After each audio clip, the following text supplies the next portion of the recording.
আল্লাহ রাসূল বলছেন যে তোমার উপরে তোমার স্ত্রীর 5টা জিনিস রাখলাম। এই শোনো, তোমার উপরে তোমার স্ত্রীর 5টা জিনিস রাখলাম। 1, যে মানের খাচ্ছ সে মানের খাওয়াবা। 2, যে মানের পড়ছো সে মানের পড়বা। 3, কখনো কটু কথা বলবা না।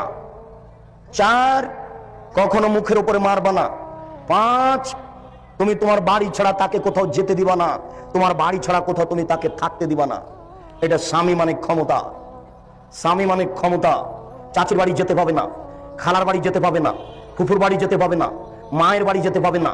যেতেই যদি হয় তাহলে 3 দিনের বেশি থাকতে পাবে না। 3 দিন থাকলে আপনাকে সাথে থাকতে হবে। 3 দিনের বেশি থাকলে সাদকা হয়ে যাচ্ছে, ওটা আপনাকে খরচ দিতে হবে, টাকা আপনাকে দিতে হবে। 3 দিনের পরে যেটা আপনার শ্বশুর বাড়িতে খাবে ওটা সাদকা, অতএব 3 দিনের পরে চলবে না। মেহমানি 3 দিনের বেশি চলে না। শুনুন, আপনার বাড়ি ছাড়া আপনার স্ত্রী কোথাও থাকতে পারে না। তো বাজারে আছে যে আপনি মরেছেন এর জন্য, আপনার বড় ছেলে মারা গেছে এই জন্য আপনার স্ত্রী বাজারে আছে। ও বাজারে যাবে কেন? ও তো নারী, ও তো বাড়ির জিনিস। ওকে আল্লাহ রাসূল ঘেরে রাখতে বলছেন, ওকে আল্লাহ রাসূল ঢেকে রাখতে বলছেন, ওকে আল্লাহ বাড়িতে থাকতে বলছেন। আল্লাহ তাআলা বলছেন ওয়াকারনা ফি বুয়ুতিকুন্না ওয়ালা তাবাররাজনা তাবারুজাল জাহিলিয়াতিল উলা।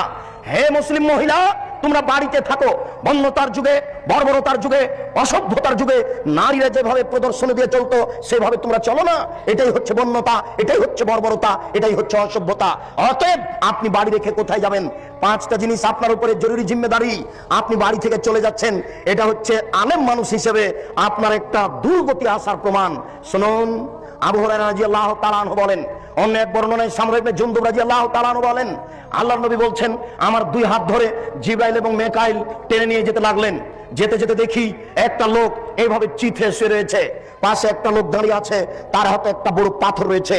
ইয়াসদাখু বিরাসাহু, এই পাথর দিয়ে তার মাথাকে ভেঙে চৌচির করে দিচ্ছে। ফায়জা জারাবাহু তাদাদাহাল হাজারো ফান্তালাকা ইলাইহি, মারার সাথে সাথে মাথা ফেটে একবারে চৌচির হয়ে যাচ্ছে আর পাথরটা ছিটকে দূরে চলে যাচ্ছে। এই লোকটি আবার পাথর আনতে যাচ্ছে, পাথর আনতে না আনতেই মাথা ঠিক হয়ে গেছে, আবার মারে, আবার চৌচির হয়, পাথর দূরে চলে যায়। আল্লাহ রাসূল বললেন, জিবরাইল মা হাজা, এ কি দৃশ্য? এ কে যার মাথাকে এভাবে চৌচির করে দেওয়া হচ্ছে, ফাটিয়ে দেওয়া হচ্ছে? তখন জিবরাইল বললেন, হুয়া আলেম, উনি হচ্ছেন মাওলানা মানুষ, কোরআন হাদিস জানতেন কিন্তু সে অনুযায়ী চলতেন না, এই জন্য তার মাথাকে ভেঙে চৌচির করে দেওয়া হচ্ছে।